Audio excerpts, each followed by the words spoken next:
ඒ වගේම ගරු කතානායකතුමනි ඔබතුමා දන්නවා අද ලංකාව කිව්වම විදේශිකයන්ට මතක් වෙන්නේ මේ ඇත්තටම කෝච්චි. අපේ දුම්රිය හරිම දැන් සෙක්සි වෙලා තියෙයි. රේල්වේ සිස්ටම් එක සෙක්සි. කවුරුත් ආසයි. නමුත් මම කියන්න ඕනේ ඒක සෙක්සි වුණාට ඒක හෙල්දි නෑ. ඒක හෙල්දි නෑ. ඒක ප්‍රමාද වෙනවා. අපේ දුම්රිය නිලධාරීන් මහන්සියලා දැන් ප්‍රමාදයන් කැන්සල් වීම අඩු කළා තියෙනවා. නමුත් ඒක හොඳ මට්ටමක නෑ. මම හැමදාම උදේ දුම්රිය ප්‍රමාද වීම පිළිබඳව කැන්සලේෂන්ස් පිළිබඳව දැන් මාස දෙකක් තිස්සේ වාර්තා ගෙන්න ගන්නවා. අඩුවීමක් තිබුණාට ප්‍රමාණවත්. මොකද කෝච්චියක් ප්‍රමාද වෙනවා කියන්නේ මිනිස්සු 1000ක් රස්සියා දුන්නා කියලා. ඒ නිසා අපි බලාපොරොත්තු වෙනවා මේ දුම්රිය සේවය අපේ රටේ අභිමානයක්.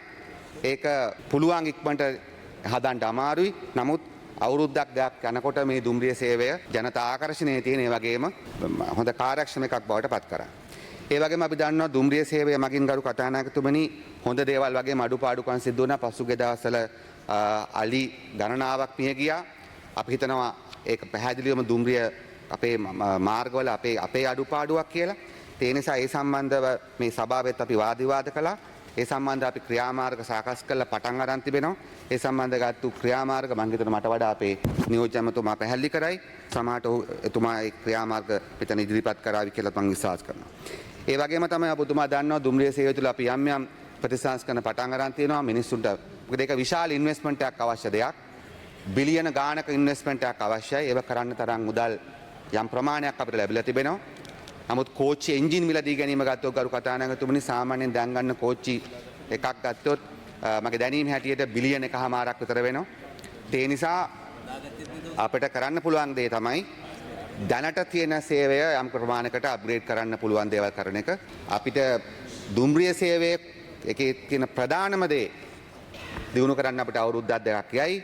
සමහර 3-4ක් යයි. නමුත් අපි බලාපොරොත්තු වෙන කරු කතානායකතුමනි ජනතාවට කරන්න පුළුවන් නව වේකාගාර හදන්න. අපි ඉදිරි කාලය තුළදී මාස කිහිපය තුළදී සියලුම ප්‍රධාන දුම්රිය ස්ථානවල කාන්තා වේකාගාර ලොකර් සිස්ටම්ස් ඔක්කොම අපි හදනවා. ඒ වගේම ඔන්ලයින් බුකින් සිස්ටම් එක වංචා කරලා තිබුණා. අපි ඒක නතර කළා CID එකෙන් සහ පොලිසිය උදව්වෙන්. අත්අඩංගුවට ගත්තා. තව කරොත් අනිවාර්යෙන් ඒව කරනවා. ඒ වගේම අපි බලාපොරොත්තු වෙනවා ඔන්ලයින් බුකින් සිස්ටම් එක ඉස්සරහට හොඳින්ම ගේන්න.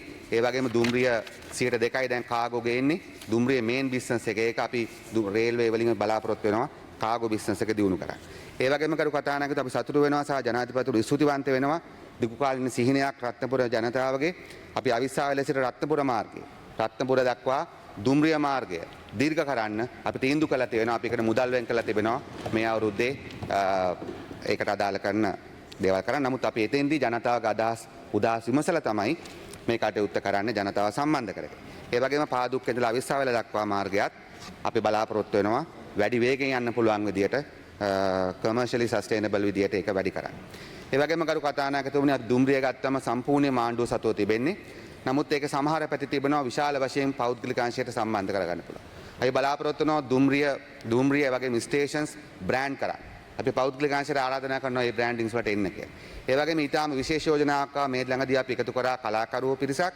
ඒ කලාකරුවන් යෝජනා කළා නානුවේ ඉඳලා නූරෙල්ට කෝච්චි පාරක් අතීතයේ තිබුණා දැන් නැහැ. ඒ බලාපොරොත්තු වෙනවා ඒක ටිකක් ඊටාම දුෂ්කර ප්‍රදේශයක්. ඒ වගේම මම හිතන්නේ නායාමුත් තියෙන තැනක්.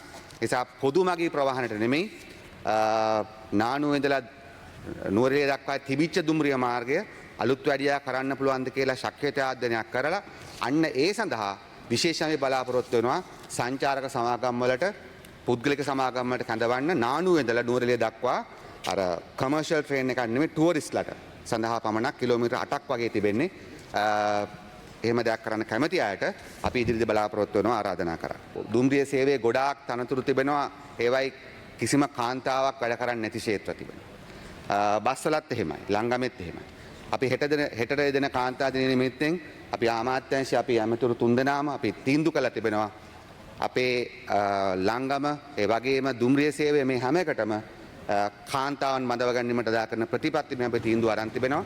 ඒ බලාපොරොත්තු ඉස්සරහට තාම කාර්යක්ෂම වැඩ කරන බස් රථ රීදුරුවරියන් දුම්රිය පයිලට්ලා ගාඩ්ස්ලා ඒ වගේ අය අපිට තව අවුරුද්දක් යනකොට දකින්න හම්බ වෙයි කියලා. ඉතින් සිහිනයක් තියෙනවා ස්කූල් බස් සර්විස් එක වැඩිපුර කාන්තාවන්ට බාර දෙන්න. ඉතින් බලමු අපි ඒ වගේ සිහින එක්ක තමයි ජීවත් වෙන්නේ.